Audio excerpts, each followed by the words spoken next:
فرماتے ہیں مجھے یوں لگا جیسے کہ دنیا بھر کے پہاڑ میرے سر پر رکھ دیے گئے ہو. تکلیف کا کوئی عالم نہیں تھا, کلفت کا کوئی حساب نہیں تھا. ابو بکر صدیق نے پیر نہ ہٹایا, دوسری بار سانپ نے ڈسا, پیر نہ ہٹایا, تیسری بار سانپ نے ڈسا. ابو بکر صدیق فرماتے ہیں میرے جسم میں جو تکلیف تھی وہ آنسو کی شکل میں میری آنکھوں سے بہی, بہنے کے بعد میرے رخسار سے بہتی ہوئی نبی کے رخسار مبارک پر گری. وہ رخسار جس کو قرآن میں فتوحا کہا ہے, نبی بیدار ہو گئے. فرماتے ہیں من جبکی کا یا ابا بکر, ابو بکر تجھے کس نے رلایا ہے؟ عرض کرتے آقا سانپ نے کاٹ لیا ہے. نبی فرماتے ایڑی ہٹا, اس لیے کہ تو بھی دیوانہ ہے, وہ سانپ بھی دیوانہ ہے. جب ایڑی کو ہٹایا گیا نبی فرماتے ابو بکر ان کا لگانا تھا یوں لگا جیسے سانپ نے کبھی کاٹا ہی نہیں تھا. شاعر کہتا ہے تکبیر چمکنے کے آثار نظر آئے, جب مطلع ہستی پہ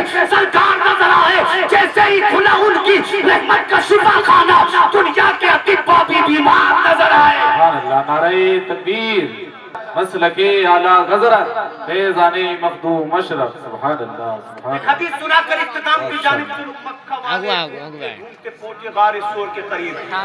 مکہ والے تلاش کرنے چلے تھے, رب نے کبوتری اڑ گئی ہوتی, انڈے پھوٹ گئے ہوتے, مگر وہ جانتے نہیں تھے فانوس بن کے جس کی حفاظت ہوا کرے وہ شمع کیا بجھے جسے روشن خدا کرے.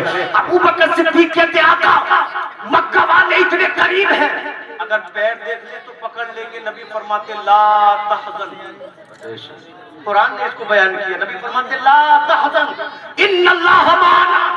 ابو بکر ڈر مت, تیرے میرے ساتھ اللہ ہے. اور اللہ جس کے ساتھ اس کو کوئی پکڑ سکتا ہے, کوئی مٹا سکتا ہے. اب نبی غار سور سے اترے. آخری حدیث پاک, نبی راستے کو طول کر کے جا رہے تھے, سمندر کے قریب قریب جا رہے تھے. کھانا ختم ہو گیا, پانی ختم ہو گیا, نبی کو پیاس لگی, بھوک لگی.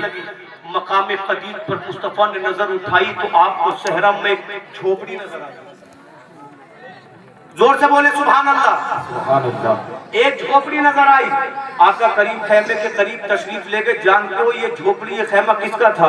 یہ ام معبد ابو معبد نام کے تو بوڑھے اور بوڑھی کا تھا. اللہ اللہ, ان کا کام کیا تھا؟ یہ مسافروں کو کھانا کھلاتے تھے, یہ مسافروں کو پانی پلاتے تھے. نبی گئے اور آقا قریب نے ارشاد فرمایا اے بوڑھی اگر تیرے پاس کھانے کو ہو تو دے, ہم بھوکے ہیں. اگر پینے کو ہو تو پانی دے, ہم بھوکے ہیں. بوڑھی نے کہا وہ آنے والے شہزادے, وہ آنے والے جوان, پانی ختم ہو چکا ہے, کھانا ختم ہو چکا ہے. میرے نبی نے دیکھا خیمے میں ایک بکری بندھی ہے جو کمزور ہے, جو لاغر ہے, جو ضعیف ہے. آقا کریم نے ارشاد فرمایا اے بوڑھی اگر تو اجازت دے تو ہم بکری کو دھو کر اس سے دودھ نکال لیں. اللہ اللہ, اتنا سننا تھا. ام معبد کہتی ہے کیسی بات کرتا ہے جوان, کئی ماہ گزر گئے, اس نے ایک بوند دودھ نہیں دیا ہے.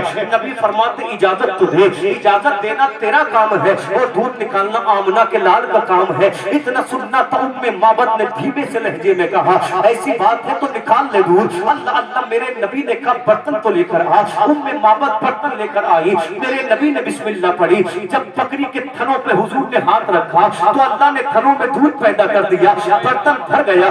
نبی فرماتے ام معبد سیل ہو کر پی. ام معبد نے خود پیا, ابو بکر صدیق نے خود پیا. مصطفیٰ نے فرمایا برتن لے کر آ. دوسرا برتن آیا بھر گیا, تیسرا برتن آیا بھر گیا, چوتھا برتن آیا بھر گیا.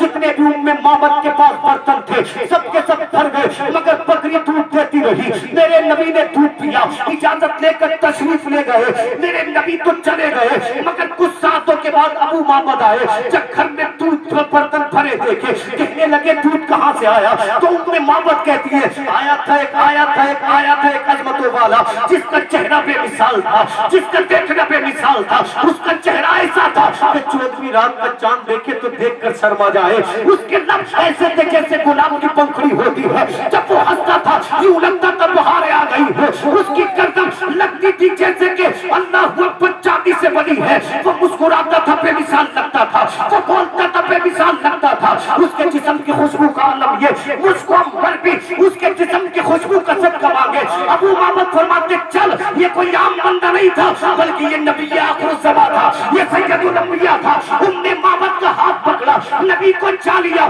کہتے محمد مدینہ بعد میں جانا, پہلے ہم دونوں کو کلمہ پڑھ کے مسلمان بنا لو. سبحان اللہ, نعرہ تکبیر, نعرہ